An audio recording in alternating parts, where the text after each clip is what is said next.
Yes, as you can tell by the title, it's another book related video. I've seen like 2-3 comments asking me and saying they miss my book content, so you know what? Here I am. Also update, my pink hair faded to this very light rose gold that you can barely see. But anyways, I'm actually really excited to do this video because as you all know, I am a huge fan of reading novels, reading young adult books, but I'm particularly a big fan in fantasy books. In general, I love fantasy novels. I love it when it's about like magic or like a different kingdom or like a mythology series that has a lot of magic and stories and basically all of those fantastical elements. Magic itself, I'm such a huge fan of those kind of ideas and themes, but I know that it can be a very heavy genre, a heavy story, a heavy world for beginners to kind of like get used to. And trust me, when I first started reading fantasy, it was a very hard process for me because I had to wrap around the world building, and also it's like a new world, so I have to really pay attention. So I would like to say I'm a pretty, not pro, but I'm like a regular customer when it comes to fantasy novels. So I really want to do a book recommendation for fantasy for newbies. If you're like a beginner reader, if you're someone that's interested in diving in the fantasy world but is still a little bit scared because you know it's a very hefty genre. I hope this video could be helpful because I have a ton of fantasy books that are quite different and like have different types of fantasy, so hopefully this can be a helpful guide. So before I start this video, I would like to kind of explain that there are two types of fantasy when it comes to the fantasy book. First, there is the urban fantasy, or some people call it the contemporary fantasy. I think Cassandra Clare calls her work contemporary fantasy. The other type of fantasy is high fantasy. High fantasy are normally a little bit harder for beginners to grasp because it is a lot of world building. It's a different world, different creatures, different magic system, different politics, and different names and stuff, so it's really confusing. So I'm gonna try to break it down for you. Urban fantasy or contemporary fantasy is basically fantasy stories or fantasy elements that happens in our world. For example, I'm pretty sure a lot of you have read or at least watched the movie Percy Jackson or like The Mortal Instruments. Those books take place in our world. Like for example, Percy Jackson has its mythology stories, but it happens in the US. The Mortal Instruments is about like fantasy world with demons and angels, and it is portrayed and happens in our world. So that's basically what urban fantasy is. It's basically fantasy that is in our world. Now, high fantasy is a completely different story. It's a completely different world. For example, like Game of Thrones. That is a very high fantasy. Another prime example is Lord of the Rings, which is also a very high fantasy story. So I hope that kind of clears out the confusion. So actually, I have 6 books and 6 series that I would love to recommend you guys. If you're a beginner, I feel like they are a great introduction to their own fantasy world of fantasy type. The first one is The Cruel Prince by Holly Black. I think this is such a popular one, and I think, in fact, actually my friend recommended me this book because I liked reading these kind of fantasy stories. Now, this is a funny one. This is actually a mix of urban fantasy and also high fantasy because Judy is human and our world and this fairy world, because this is about fairies, coexist. That's like a portal for us to go to the fairy world. Basically, it's about this main character named Judy, who she is human and her dad is not human. Her dad is a fairy, so she lives in this fairy world and she has to adapt to this world because humans are deemed as a very low, unworthy creatures in fairyland because, you know, they're useless and also they're not immortal.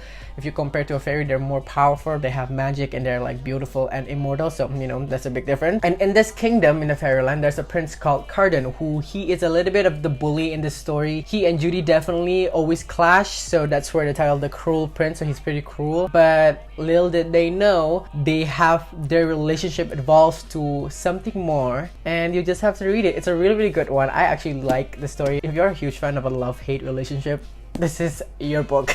I can't help it. I love a love-hate romantic relationship. It's very short too. I have to admit, this is only 300 pages for a fantasy book. 300 pages for a fantasy book is so short. You have only 300 pages to make this world, to introduce us to the characters, to the system, to the lands and all the rules and stuff. So I feel like this is a great start, and if you are someone who loves a very attractive, handsome prince, this is definitely your book. I don't think this is cliche at all. I feel like I really like how the story goes, especially the ending. It was such a plot twist. I definitely recommend this one. Now, I wanted to recommend this book because I know a lot of you are bored with me recommending Percy Jackson because, you know, that's the easiest fantasy book you can actually dive into. So I decided to recommend you guys another book by Rick Riordan, which is The Trials of Apollo, Book 1, The Hidden Oracle. This is actually in the Percy Jackson world, I guess you can say that. I have to tell you first that if you read this, you are going to get spoiled for the Percy Jackson and also the Heroes of Olympus. But if you don't care about that, that's completely fine. You can just instantly pick this one up without reading Rick Riordan's other series. So as you can tell by the title, it's about the god Apollo. If you don't know, Apollo is the god of the sun, god of music, god of poetry in Greek mythology. So it follows this main character Apollo, who was punished by Zeus for like his wrongdoings in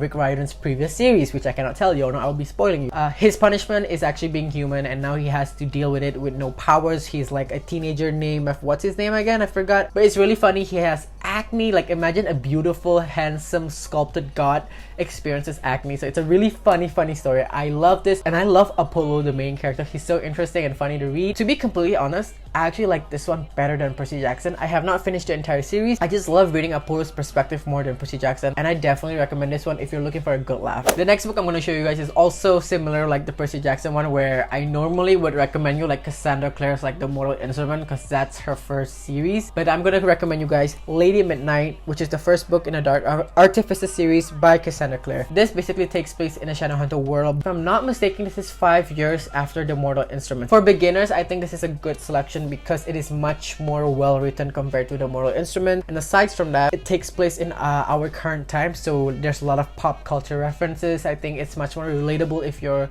you know, new to Cassandra Clare's work. If you don't want to read her other books and you just want to jump into this one, that's completely fine. But note, you are going to get spoiled for her other series, like especially The Mortal Instrument. So, you know, just be cautious for that. This book is about a girl named Emma, where she is a shadow hunter, and if you don't know, shadow hunters have parabatai. Parabatais are basically their soulmates for friends, not lovers but friends. So it's actually forbidden for you to be in love with your parabatai. There's like consequences in this world. Her parabatai, Julian, and her starts to develop feelings, but they are already parabatai. They've done a ceremony, it's official. So that's where the story picks up, where the conflict comes in. And I always enjoy Cassandra Clare, let's be real. So I think this is a great introduction for you to the Shadowhunter world. Definitely check this one out. Next book. I admit this book is such a guilty pleasure of mine. I just love the characters. I love the characters so much. I just can't help it. I know a lot of people either hate this book or like this book.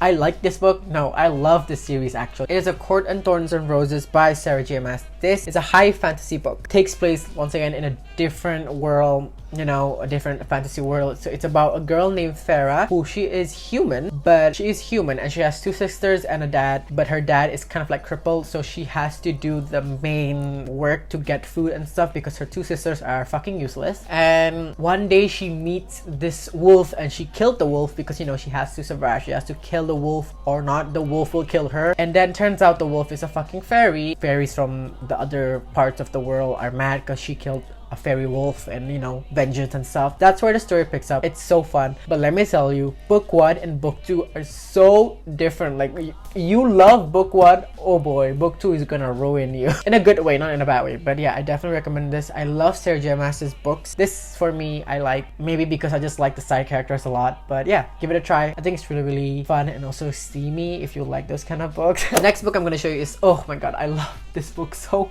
much. It is An Ember in the Ashes by Sabaa Tahir. This is a high fantasy, ladies and gentlemen. I mean, yes, a lot of these are high fantasies and urban fantasies, but this one is, ooh, it took me a minute to actually like get used to the world building. But oh my god, I love how Sabaa Tahir writes this amazing story. This story is very heavily inspired by like Middle Eastern culture, like Arabic culture and other parts in the Middle Eastern. I really like that. I don't really see that much kind of inspired stories in young adult fantasy, so I'm really happy to see that. She kind of created her own like demons and like history in the fantasy world, and I really like that. This is also very heavily inspired by like a Roman Empire. Like, when I read this book, it gives me like very Roman Empire, but is in like a Middle Eastern setting, if you may. But basically, this is about 2 main characters. The first one is Elias, who is like the trained assassin student in this very prestige assassin school. His prime goal is to protect the empire, but he has his values and his morals differ and very contrast towards what the empire stands for. Our other main character is Leia, who is a slave in this empire. Aside from a slave, she's also a spy for the rebellion of this empire, and basically Elias and Leia's path kind of like intertwine, and they have to work together to kind of like take down the empire. And it's a fucking kick-ass book. I fucking love this. I've read the 1st, 2nd, 3rd book. The 4th book is coming out, and that's the last book, and I'm kind of excited but also scared and also sad because that's the last book. Absolutely recommend it. This is, oh my god, this is one of the best fantasy books I've ever read. I love the characters so much. I mean, I love all of these books, let's not lie, but like, it's so good. Last but not least, it's a book that I'm actually not done yet, but I know for a fact I really love this story and this world. And from the future, all I just wanted to say is I finished the book. It's really good. I gave it a 4.5. No, actually I gave it a 4 star out of 5 stars. The ending was a little bit meh, like there's some questionable things, but overall I actually did enjoy the book and I want to continue with the series, so recommend it, guys. Which is another Sarah J Maas book, aka Crescent City or House of Earth and Blood series. I think that's the series, or is it Crescent City?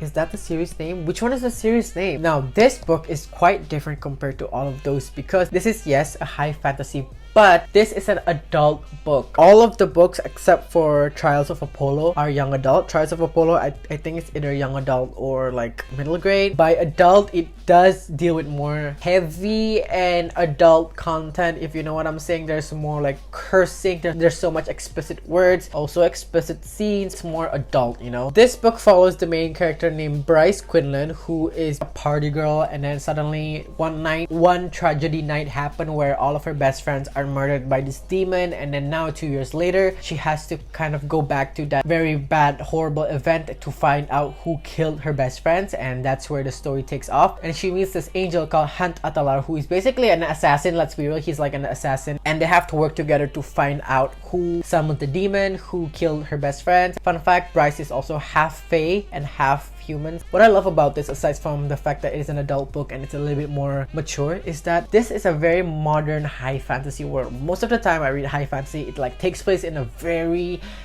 old kingdom, you know, like very there's no cell phone. That's what I'm trying to tell you, that there's no cell phone. It's very Roman Empire-esque. This one is very technologically advanced, like it has phones, it has laptops, it has security cameras, but it is mixed with the high fantasy element of being in another world with all of the mythology creatures there. There's angels, there's werewolves, there's vampires, there's fairies. Basically all types of mythological or like fantasy creatures are in this book, but put it in 2020. There's a mix of synthetic magic and like natural magic and technology, which I find it so much more interesting compared to all of the other fantasy books I've read. And I think if you want a mature, more modern era high fantasy, this is such a great one. Once again, it's very steamy and sexy, and I definitely recommend if you want to check it out. It's an 800-page book, beware, so it's very thick. And yeah, all right, I think those are all of my fantasy recommendations for you guys. I have 6 books here. I hope these recommendations can be kind of like your startup point, you know, like some selections for you to consider if you want to dive into fantasy world. I hope you guys enjoyed this video. Like, comment, subscribe. I love making recommendations. I feel like I can make more fantasy recommendations soon. Like, comment, subscribe, press the bell notification button so you guys can get notified every time I upload a new video, and follow my social medias up here, and I'll see you next time on my next video. Bye.